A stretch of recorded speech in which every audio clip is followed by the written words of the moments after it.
புரட்சி தலைவி அம்மா அவர்களின் 78வது பிறந்த நாளை நம்மை வழிநடத்த வந்த என் தகப்பனாரும் தூத்துக்குடி முன்னாள் பாராளுமன்ற உறுப்பினர்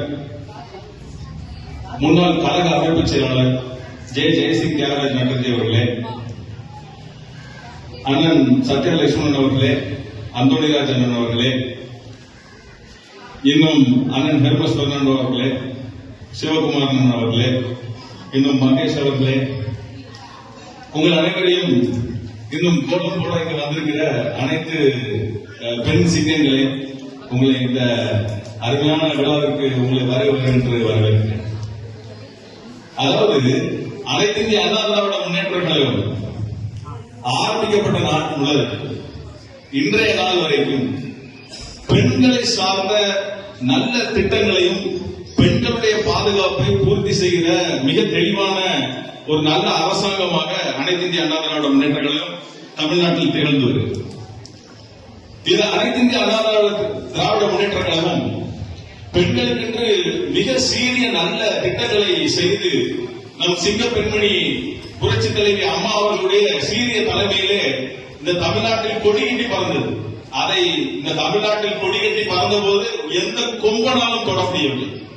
அந்த அளவுக்கு சீரிய தலைமை, யாரும் கை சொல்லி பேச முடியாத அளவுக்கு ஒரு முடிவெடுத்து ஒரு காரியத்தை செய்து முடிக்கிற எல்லா திறமையும் ஆற்றலையும் உடைய புரட்சி தலைவி அம்மா அவர்கள் வாழ்ந்த காலம் மட்டும் அவர் ஒரு சிங்க பெண்ணாக வாழ்ந்தார்.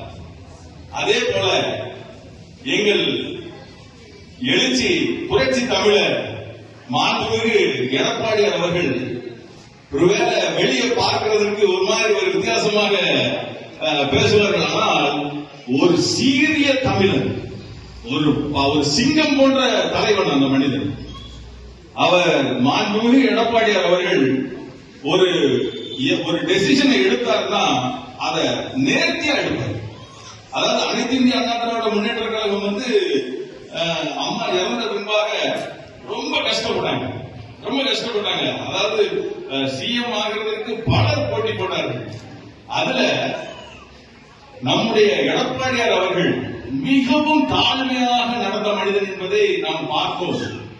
ஆனால் தாழ்மையாய் நடந்தது எதற்காக என்றால், இந்த தமிழ்நாட்டை திருடர்கள் ஆண்டுவிடக்கூடாது என்பதற்காக தன்னை எல்லா தீய சக்திகளுக்கு மேலாக எழுப்பி ஒவ்வொருத்தருக்கும் ஓங்கி அடி. எவன் எழுப்புனானோ, எவன் அது சசிகலாவா இருக்கட்டும், அது யாராக இருக்கட்டும், கட்சிக்கு உள்ளதாக தீய சக்திகள் எல்லாவற்றையும் தாண்டி ஒரே தமிழ்நாட்டுக்கு முதலமைச்சராக 4.5 ஆண்டுகள் பொன்னை போன்ற ஆட்சியை தந்த சீரிய தமிழர் நம்முடைய தலைவர் எடப்பாடியார். அவர் ஒரு எப்படின்னா, நீங்க சினிமா பாத்தீங்க அப்படின்னா, ஹீரோ ஒரு கால்வாசி படத்துல ஒரு வில்லனை சந்திப்பான், அப்புறம் அரைவாசி இன்டர்வல் வரைக்கும் ஒரு வில்லனை சந்திப்பான், அப்புறம் இன்டர்வல்ல இருந்து முடியறதுக்கு முன்னாடி ஒரு வில்லனை சந்திப்பான், அதுக்கப்புறம் ஒரு வில்லனை சந்திப்பான்.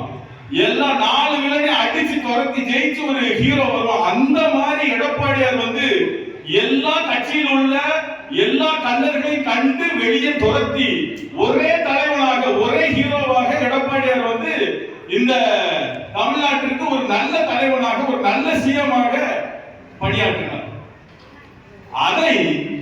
அதை இழிவுபடுத்துகிற பலர் பேசலாம். ஆனாலும் இந்த நடக்கிற தமிழ்நாடு எடப்பாடியார் ஆட்சி முடிவு வரைக்கும் நம்மளுடைய மொத்த எம்ஜிஆர் ஆண்டது, அதுக்கப்புறம் அவங்க கருணாநிதி, அதுக்கப்புறம் ஜெயலலிதா ஆண்டது, எல்லாவற்றையும் தாண்டி தமிழ்நாட்டோட மொத்த கடன் சுமை எவ்வளவு தெரியுமா? வெறும் 4,50,000 கோடி. இப்போ வெறும் இந்த 5 வருஷத்துல இவங்க வாங்கி இருக்கிறது 6.5 லட்சம் கோடி கடன் வாங்கியிருக்காங்க. ஒரு 5 வருஷம். அதாவது எடப்பாடியார் ஆட்சி செய்த முழு காலத்துக்கு நடத்தி முடிச்சுட்டாரு. அதாவது நீங்க வீட்டுக்கு ஒரு பட்ஜெட் போடுவீங்கல்ல, என்னென்ன லாபம் ஆகணும்னா அதை போல தமிழ்நாட்டுக்கு ஒரு பட்ஜெட் போடுவாங்க. என்னென்ன செய்யணும், பஸ் வாங்கணுமா, வேன் வாங்கணுமா, கார் வாங்கணுமா, இல்ல ஒரு பவர் ஸ்டேஷன் வைக்கணுமா, இப்படி பல விதமான நிர்வாகம் இருக்கு தமிழ்நாட்டுக்கு. ஆனா இத 1,70,000 25,000 கோடிக்குள்ள நடத்திய எடப்பாடியார் எங்க 6,50,000 கோடி ஊழல் செய்து புரிந்து தமிழ்நாட்டை ஒன்றுமில்லாமல் ஆக்கிவிட்ட திமுக என்ற தீய சக்தி எங்க? அதனால் மக்களை நீங்கள் எல்லாரும் தெளிவாக மிக கூர்மையாக நீங்க சிந்தித்து இந்த வருகிற எலெக்ஷன்ல எடப்பாடியார் எங்கிட்ட வந்து சொல்லி அதாவது எங்க தலைவர் எங்கிட்ட சொல்லி கொடுத்தாரு, மக்களோடு மக்களா இருங்க, சாதாரணமா இருங்க. இந்த பெருங்கூட்டம் இருக்கு பாருங்க, கொள்ளக்கார கூட்டம் தனியா வருவான், பெரிய பெரிய பென்ஸ் கார்ல வருவான், பெரிய பெரிய BMW கார்ல வருவான், தனியா ஒரு குடும்பமா உட்கார்ந்து உறிஞ்சு குடிப்பான். அதே போல இல்ல, ஒவ்வொருத்தரும் சாதாரணமா பழகணும், எல்லாரும் ஈக்குவல் தான், எல்லாரும் சாதாரண மனிதர்கள் தான். இந்த அக்குனார பாத்தீங்கன்னா காலையில் அவள் தீ பிடிக்கல, சாதாரண ஒரு பைக்ல தான் போகுது. அப்படி ஒரு எளிமையான ஒரு வாழ்க்கையை வளர்க்கிறாங்க. நேர்மையாக இந்த தூத்துக்குடியில அரசியல் செய்தோம், எத்தனையோ நலத்திட்டங்களை கொண்டு வந்தார்கள். இன்னும் வருகிறவர்கள் பேச வேண்டும் என்பதால் நான் என்னுடைய உரையை சிறிதாக்கி முடித்துக் கொள்கிறேன். வாய்ப்பளிப்பதற்கு நன்றி கூறி விடைபெறுகிறேன்.